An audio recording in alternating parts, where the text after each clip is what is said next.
Zaman itu dibagi dua. Ada zaman sekarang yang meluncur pada kebinasaan, ya. Zaman yang rusak, zaman yang penuh dengan penderitaan, dan ini akan binasa. Lalu kemudian ada zaman yang akan datang, zaman yang gilang gemilang, di mana umat Allah akan memerintah bersama dengan Allah selaku raja. Jadi kalau engkau hari ini dianiaya oleh bangsa lain, oleh negara lain, oleh kekuatan lain yang begitu mengerikan, menakutkan, ingat bahwa Allah itu berkuasa atas bangsa-bangsa. Sebab pada waktunya, oleh karena penghakiman, oleh karena murka Tuhan, tiga rentetan malapetaka, mereka itu akan datang berduyun-duyun. Ya. Di masa yang akan datang itu tidak ada hal-hal yang mengecewakan, tidak ada hal-hal yang membuat kita seperti direnggut, ya, oleh malapetaka. Nah, Wahyu bercerita tentang masa sekarang dan masa yang akan datang, dan ada perbedaan. Nah, perbedaan itu terjadi karena di masa yang akan datang itu Allah memerintah selaku raja.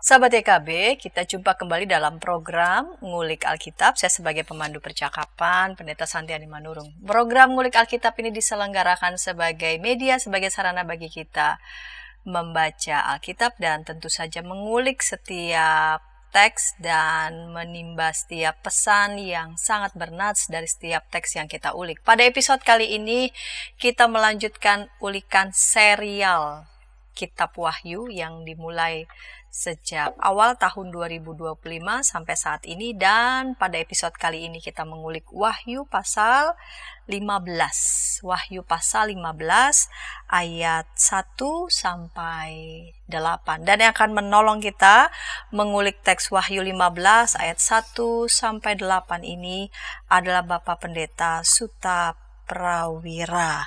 Bapak Pendeta, terima kasih untuk kesediaan kembali datang ke studio YKB untuk boleh menjadi narasumber program Ngulik Alkitab. Wahyu pasal 15 ayat 1 sampai 8 dengan judul Dua Sisi Malapetaka di Masa Peralihan. Dua sisi malapetaka di masa peralihan. Kita akan memulai dalam doa. Mari Pak Pendeta membukanya dalam doa. Mari Bapak Ibu kita menyatukan hati di dalam doa. Bapa Surgawi, Allah yang kekal, kami mengucap syukur apabila kami boleh berkumpul kembali di sekitar firman-Mu. Kami diberi kesempatan untuk memahami apa yang menjadi kehendak-Mu. Kiranya Roh-Mu yang kudus menaungi hati kami semua, baik hamba-Mu maupun setiap para pemirsa acara Ngulik Alkitab, agar melaluinya kami beroleh berkat-berkat yang Engkau curahkan. Bapa Surgawi, Allah yang kekal, kami mau serahkan Ngulik Alkitab pada saat ini hanya ke dalam tangan pengasihan Tuhan Yesus, Juru Selamat dan Penebus kami yang hidup. Amin. Amin. Saya akan membaca Wahyu 15 ayat 1 sampai 8. Lalu aku melihat suatu tanda lain di langit, besar dan ajaib, 7 malaikat dengan 7 malapetaka terakhir, karena dengan itu berakhirlah murka Allah. Kemudian, aku melihat sesuatu bagaikan lautan kaca bercampur api, dan di tepi lautan kaca itu berdiri orang-orang yang telah mengalahkan binatang itu, patungnya dan bilangan namanya, sambil memegang kecapi Allah. Mereka menyanyikan nyanyian Musa, hamba Allah, dan nyanyian anak domba. Bunyinya, besar dan ajaib segala pekerjaan-Mu, ya Tuhan Allah yang Maha Kuasa, adil dan benar segala jalan-Mu, ya Raja segala bangsa. Siapakah yang tidak takut, ya Tuhan, dan tidak memuliakan nama-Mu? Sebab Engkau saja yang kudus. Semua bangsa akan datang dan sujud menyembah Engkau, sebab telah nyata kebenaran segala penghakiman-Mu. Setelah itu aku melihat bait suci, kemah kesaksian, di surga terbuka. Ketujuh malaikat dengan ketujuh malapetaka itu keluar dari bait suci, berpakaian linen yang putih bersih, dan berkilau-kilauan, dan dadanya berlilitkan ikat pinggang dari emas. Satu dari keempat makhluk itu memberikan kepada ketujuh malaikat itu 7 cawan dari emas yang penuh dengan murka Allah, yaitu Allah yang hidup selama-lamanya. Kemudian bait suci itu dipenuhi asap karena kemuliaan Allah dan karena kuasanya. Dan seorang pun tidak dapat memasuki bait suci itu sebelum berakhir ketujuh malapetaka dari ketujuh malaikat itu. Baik, Pak Pendeta, ini secara umum tentang Wahyu 15 ayat 1 sampai 8 secara umum ini mau menggambarkan tentang apa, mau menyampaikan pesan tentang apa. Ya. Baik, terima kasih Bu Santi. Kalau kita membaca kitab Wahyu secara keseluruhan, Wahyu adalah sebuah kitab yang ditulis oleh Rasul Yohanes di Pulau Patmos, yang ditujukan kepada jemaat di Asia Kecil yang berada dalam penderitaan, yang ada di dalam penganiayaan, dan juga ada di dalam pencobaan-pencobaan kehidupan. Nah, di dalam kitab ini Yohanes membahasakannya melalui bahasa apokaliptik, ya, sebuah genre sastra ya tertentu yang mau menggambarkan pesan-pesannya melalui gambaran-gambaran yang penuh dengan simbol, ya. Jadi penuh dengan simbol karena pertama-tama berhadapan dengan penguasa yang lalim, jadi supaya tulisan ini bisa dibaca, beredar di jemaat Asia Kecil tanpa diberangus begitu. Oleh karena itu tulisan-tulisan yang disampaikan, tulisan-tulisan yang menggunakan simbol-simbol, yang para pembacanya bisa memahami apa yang dimaksud dengan simbol-simbol tersebut. Nah, tulisan ini sebenarnya ditulis untuk memberikan kekuatan, penghiburan bagi jemaat yang mengalami tantangan, orang-orang percaya yang mengalami penganiayaan, yang mau memberikan sebuah gambaran bahwa apabila mereka sekarang mengalami aniaya, penderitaan, ini bukan akhir dari segala-galanya. Yohanes sebagai seorang rasul yang berlatar belakang Yahudi, nampak di dalam tulisan-tulisannya itu konsep keyahudian yang cukup kental dalam cara berpikir, ya. Sebagai contoh, misalkan di dalam keyahudian, di dalam konsep orang-orang Ibrani, zaman itu dibagi dua. Ada zaman sekarang yang meluncur pada kebinasaan, ya. Zaman yang rusak, zaman yang penuh dengan penderitaan, dan ini akan binasa. Lalu kemudian ada zaman yang akan datang, zaman yang gilang gemilang, di mana umat Allah akan memerintah bersama dengan Allah selaku raja, ya. Satu zaman yang gilang gemilang, ya. Tidak ada penderitaan, tidak ada kejahatan begitu. Nah, tetapi zaman sekarang yang penuh penderitaan menuju kehancuran, menuju zaman yang akan datang itu dipisahkan oleh hari Tuhan, Yom Yahweh, ya.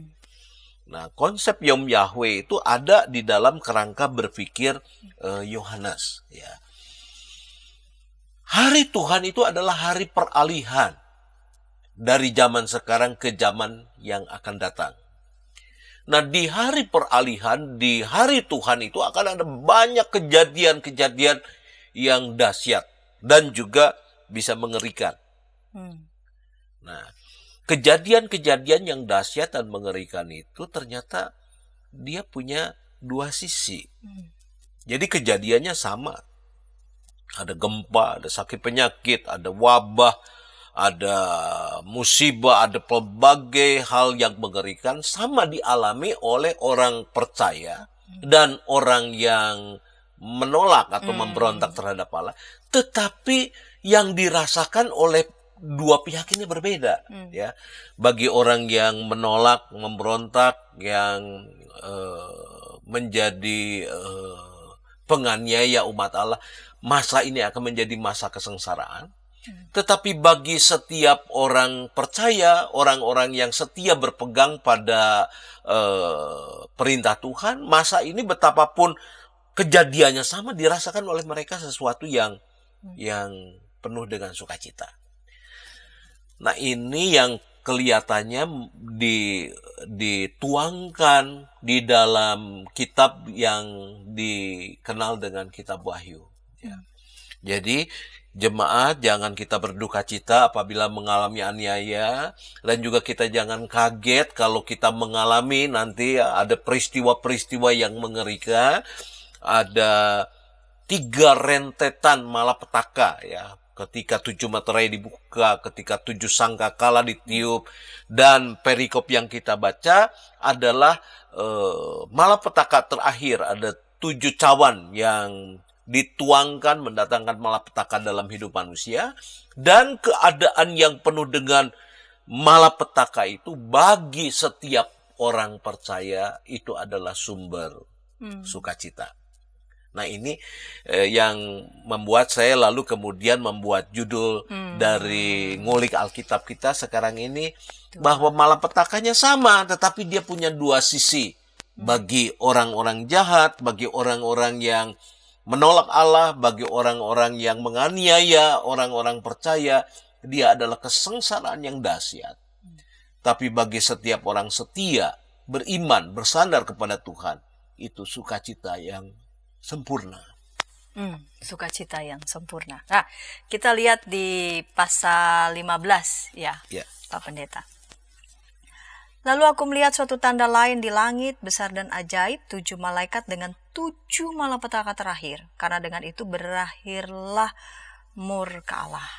Lalu ayat 2, kemudian aku melihat sesuatu bagaikan lautan kaca bercampur api, dan di tepi lautan kaca itu berdiri orang-orang yang telah mengalahkan binatang itu, patungnya dan bilangan namanya, sambil memegang kecapi Allah. Inikah yang tadi Pak Pendeta sampaikan, bahwa kalau 7 murka Allah itu berakhir, lalu kemudian bagaikan lautan kaca bercampur api, di tepi lautan kaca itu berdiri orang-orang yang telah mengalahkan binatang itu, patungnya dan bilangan namanya, sambil memegang kecapi Allah. Ini apakah ini tanda bahwa sudah berakhirlah murka Allah itu?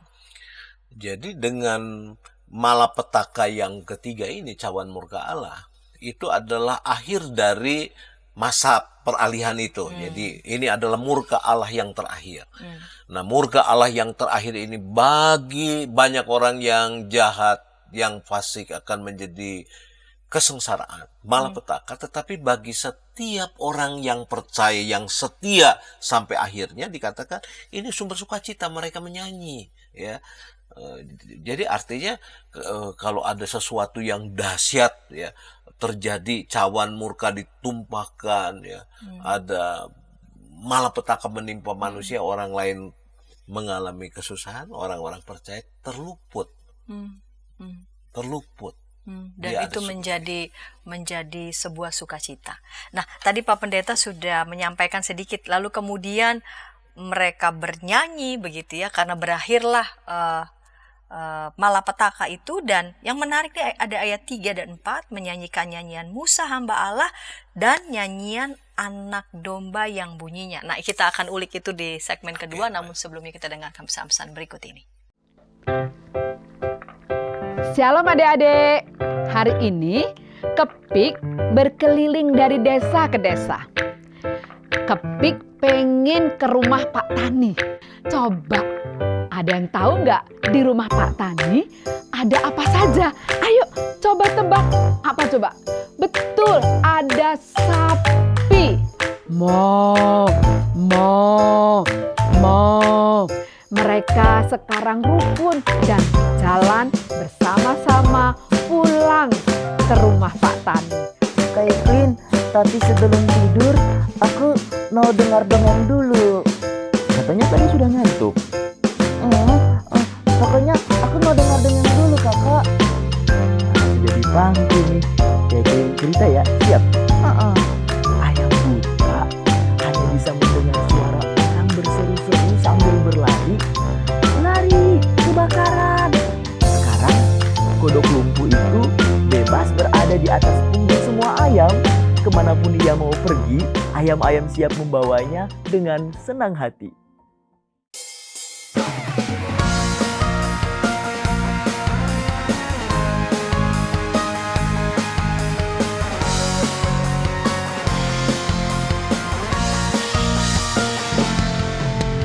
Hormat pada orang tua, menyayangi binatang, rajin ke sekolah minggu, selalu giat belajar, tidak membedakan orang, semua dijadikan sahabat, dipercaya oleh guru-guru di sekolah. Kiki dan Gigi, sahabat yang baik, gembira menolong siapapun, membela yang lemah, menegur yang salah. Kiki dan Gigi, sahabat yang asyik. Hai Kidos. Ku datang dan Inci, betul. Kodok lumpuh dan ayam buta. Kidi Time.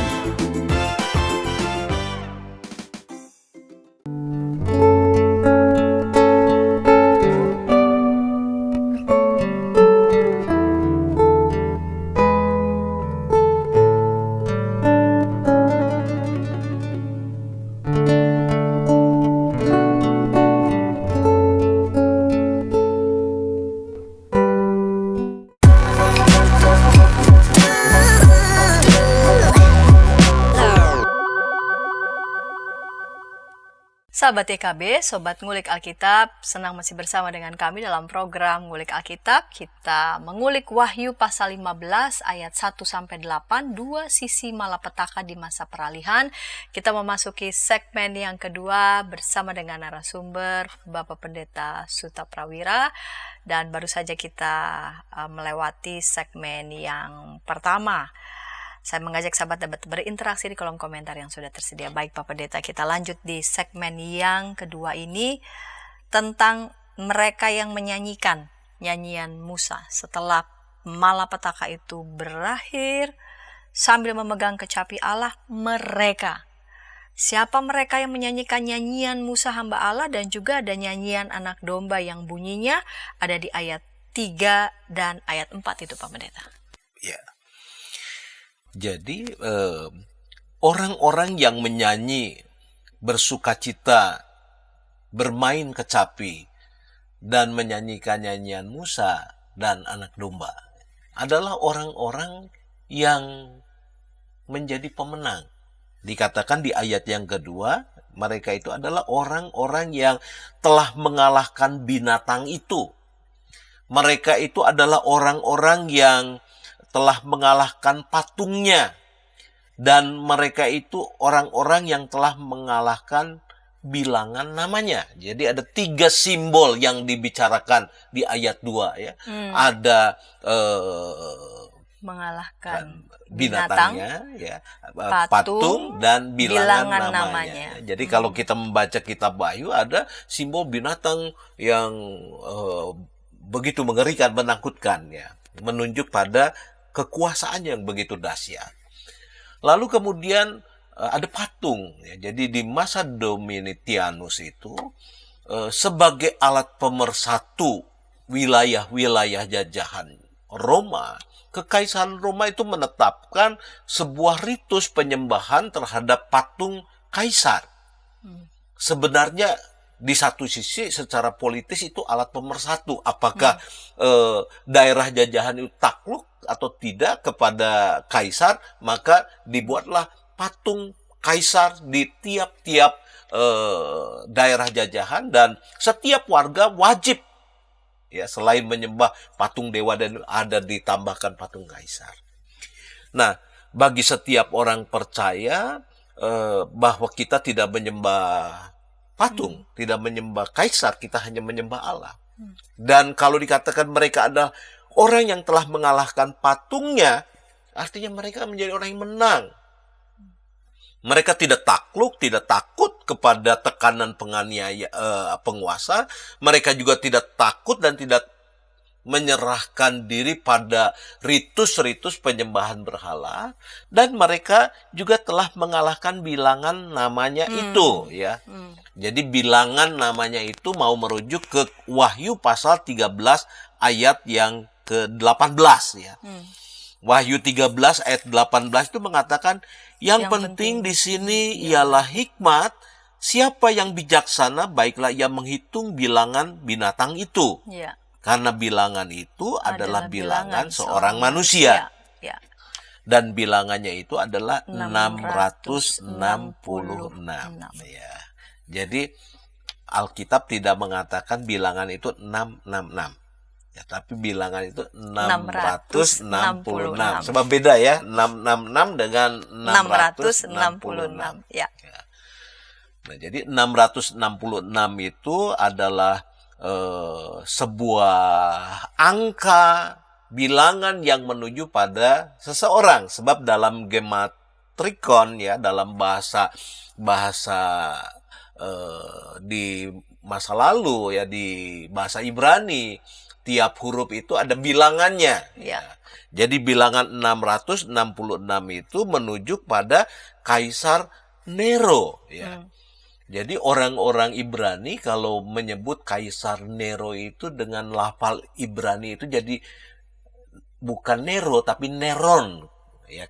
Kaisar Neron. Tapi kalau dalam bahasa Latin Kaisar Nero.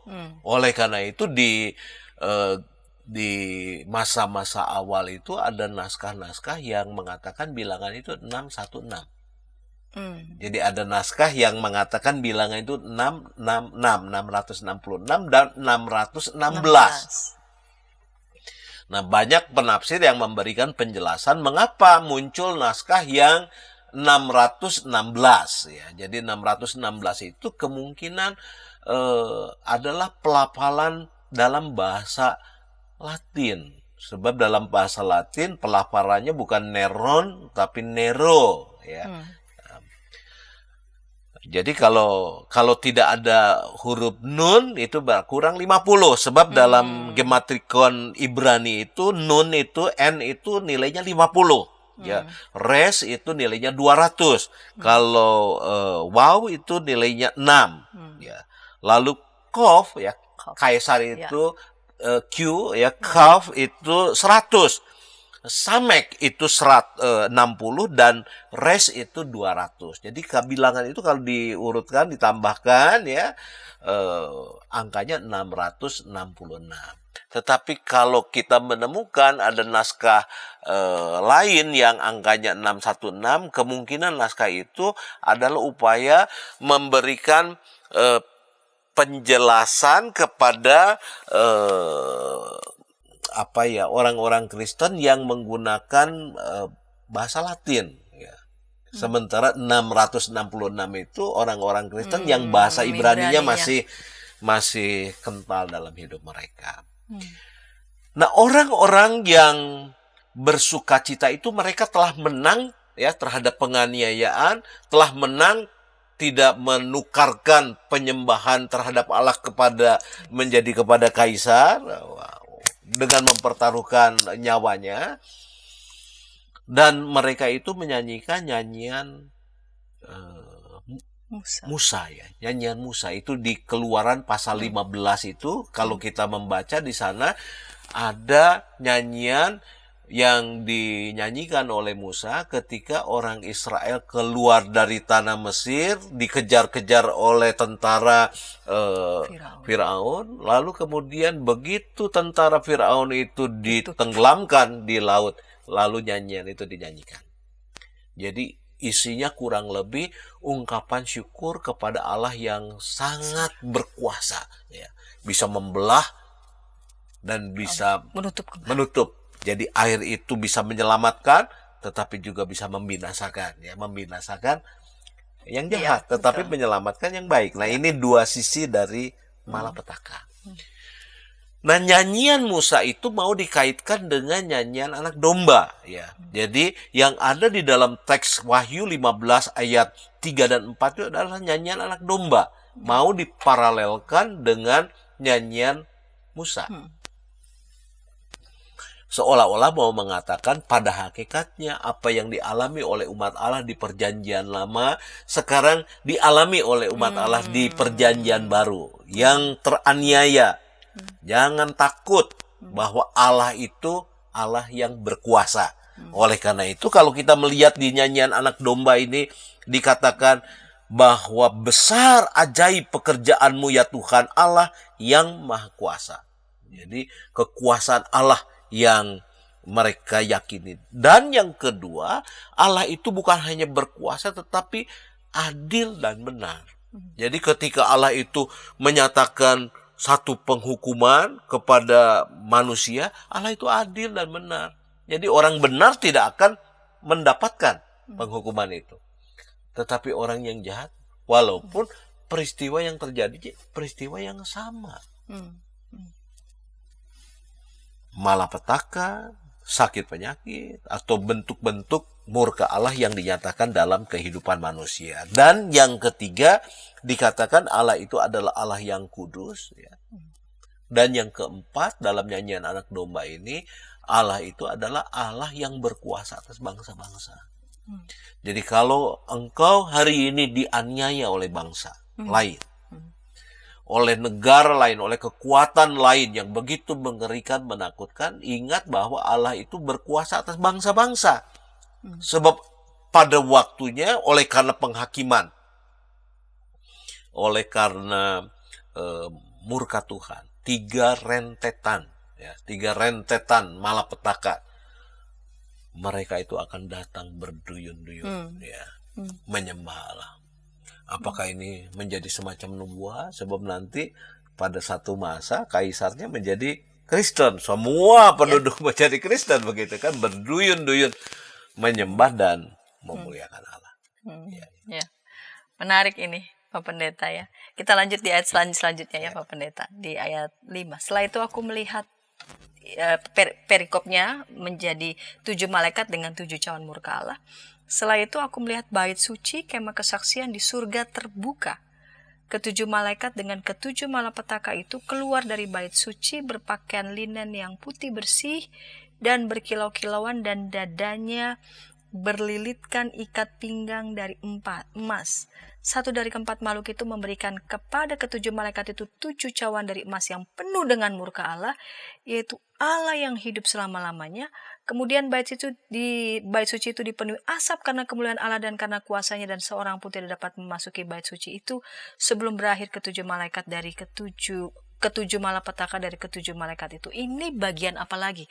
Baru saja ada nyanyian kemenangan, lalu kemudian seolah-olah ada tampil lagi tentang sebelum berakhirnya ketujuh malapetaka dari ketujuh malaikat itu.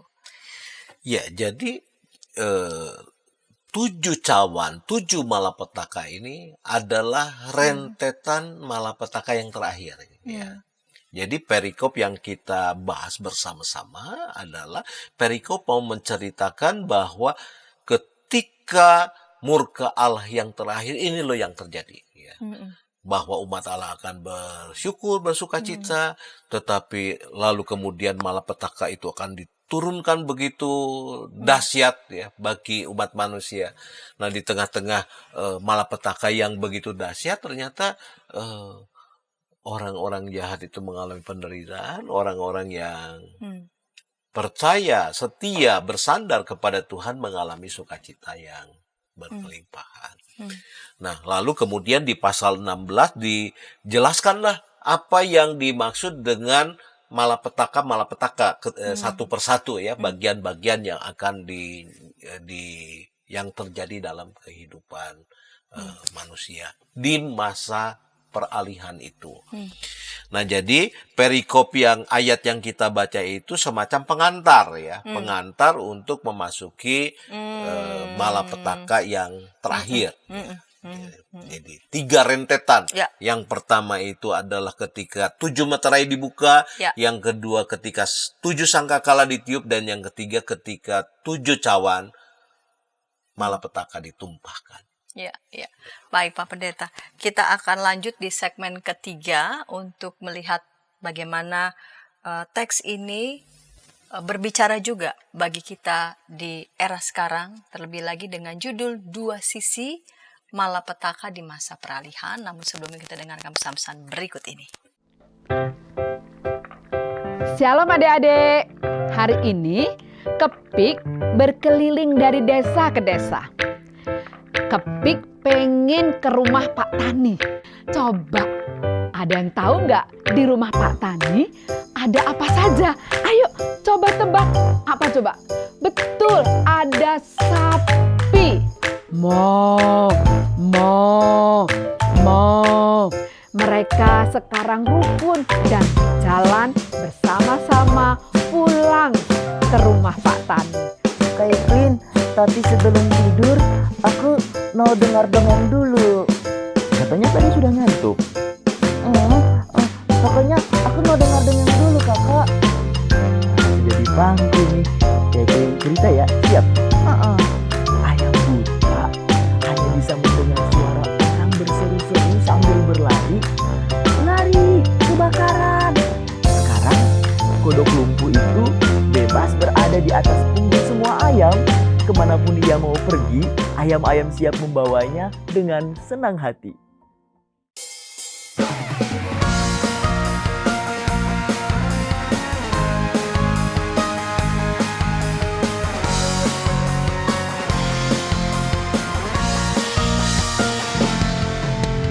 Hormat pada orang tua, menyayangi binatang, rajin ke sekolah minggu, selalu giat belajar, tidak membedakan orang, semua dijadikan sahabat, dipercaya oleh guru-guru di sekolah.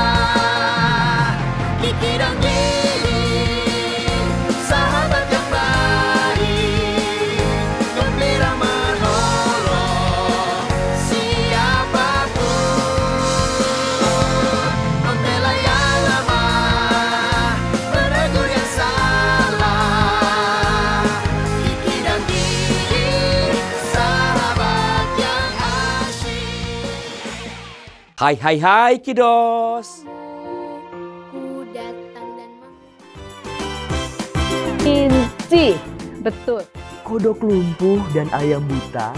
Kiddy time.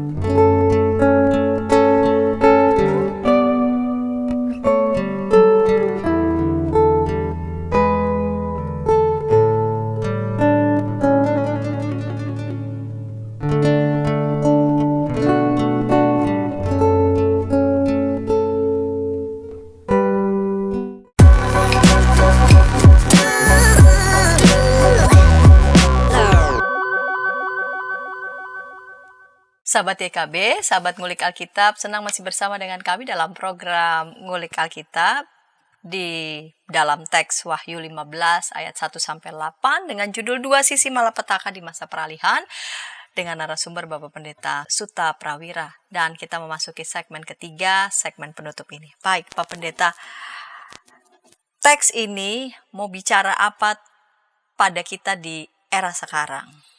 Jadi sebenarnya kan malapetakannya kan sama ya. Jadi apa yang Tuhan buat bagi dunia ini sama. Ya. Kalau banjir, semua mengalami banjir. Kalau COVID, semua mengalami COVID. Ya. Nah, tetapi masalahnya bahwa bagi orang yang percaya dan bagi orang yang jahat, yang menolak, yang memberontak terhadap Allah, peristiwa yang sama itu punya makna yang berbeda. Nah, ini berarti berkaitan dengan cara pandang. Jadi peristiwanya sama, tetapi cara pandangnya berbeda. Ya, sama seperti kalau kita mengalami musibah begitu. Ada orang yang mengatakan, aduh aku begitu malangnya, begitu Tuhan begitu jahat kepada aku, misalkan. Itu kan cara pandang. Lalu kemudian di sisi yang lain ada orang mengatakan, aku bersyukur ya bahwa tidak ada satu peristiwa yang terjadi yang Tuhan tidak punya rencana. Dia bersyukur. Walaupun mungkin dia kehilangan anaknya, kehilangan saudaranya. Tetapi bahwa satu peristiwa kehilangan itu bisa dimaknai secara berbeda. Ini yang dimaksud dengan dua sisi dari malapetaka. Tergantung dari cara pandang. Nah, orang-orang yang beriman kepada Tuhan, mereka yakin dan percaya tidak ada satu peristiwa yang terjadi dalam kehidupan manusia yang Tuhan tidak berencana. Kalau kita bergaul akrab dengan Tuhan, lalu kemudian kita ada dalam rengkuhan Tuhan, bukan berarti lalu kita tidak lagi mengalami bahaya. Kita tidak lagi mengalami sakit. Tetapi bahwa sakit penyakit, penderitaan tidak akan merengkuh ya, batin kita. Hidup kebersamaan kita dengan Tuhan tidak akan pernah bisa direnggut oleh apapun. Jadi di masa penderitaan tidak sedikit orang Kristen yang mati. Jadi bersukacita itu bukan berarti bahwa mereka tidak mati ya. Bahwa Anti kebal maksudnya dari mana? Iya, bukan menjadi makhluk yang tidak tersentuh oleh api, tidak tersentuh oleh kuman. Dia bisa mati sama seperti orang mati tubuhnya. Tetapi bahwa batinnya ya hidup bergaul akrab dengan Tuhan, itu yang tidak akan bisa direnggut oleh kematian, tidak bisa direnggut oleh musibah, oleh wabah. Bukan karena kita kuat memegang Tuhan, tapi Tuhan yang begitu kuat memegang kita. Itu yang menjadi keyakinan Yohanes yang hendak disampaikan kepada jemaat di Asia Kecil. Jangan takut kamu dianiaya, jangan kamu takut kehilangan nyawa ya. Dan oleh karena itu lalu kemudian menegosiasikan iman ataupun menukar iman mereka ya. Nah, ini yang penguatan-penguatan seperti ini yang mau disampaikan dalam kitab Wahyu. Nah, oleh karena itu di dalam kehidupan kita, ayat ini bukan berarti bahwa kita sebagai orang percaya akan diluputkan dari pelbagai sakit penyakit, diluputkan dari pelbagai penderitaan. Enggak begitu ya. Malah petakannya sama. Akibatnya juga sama ya.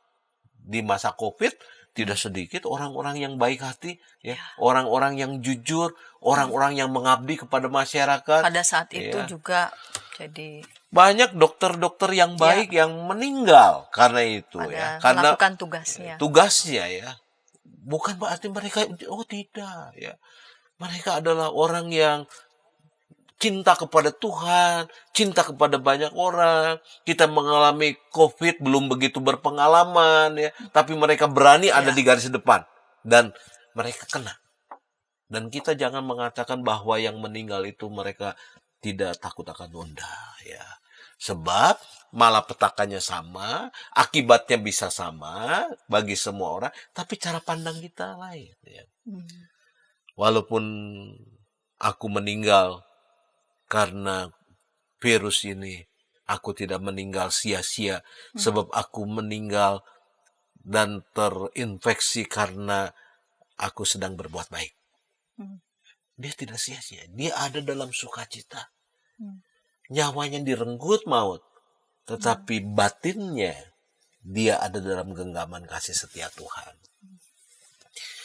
Nah, bagian ini yang mau tidak mau menjadi penting bagi kita ya, sebab kita di masa kini sebagai orang percaya, tentu ketika mengalami krisis ekonomi kita juga akan mengalami krisis ya. Mungkin ada di antara kita yang terkena PHK, ada di antara kita yang mungkin usahanya jadi kedodoran ya, mau tidak mau mesti tutup ya. Di tengah krisis ini akan dialami oleh orang benar dan orang yang tidak benar.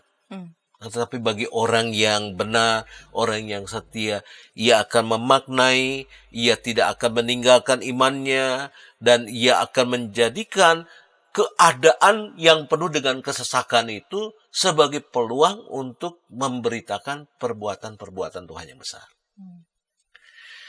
Nah, oleh karena itu bagi setiap orang yang mengalami aniaya ini adalah kesempatan memberitakan salib Kristus. Itu yang dikatakan oleh Paulus ya. Aku bersyukur sebab ketika aku lemah aku kuat. Aku bersyukur atas aniaya, penderitaan, sakit penyakit sebab dengan demikian salib Kristus diberitakan di dalam kehidupannya. Paulus sebagai seorang rasul tidak luput ya dari realitas kehidupan manusia yang rapuh oleh karena sakit penyakit ya.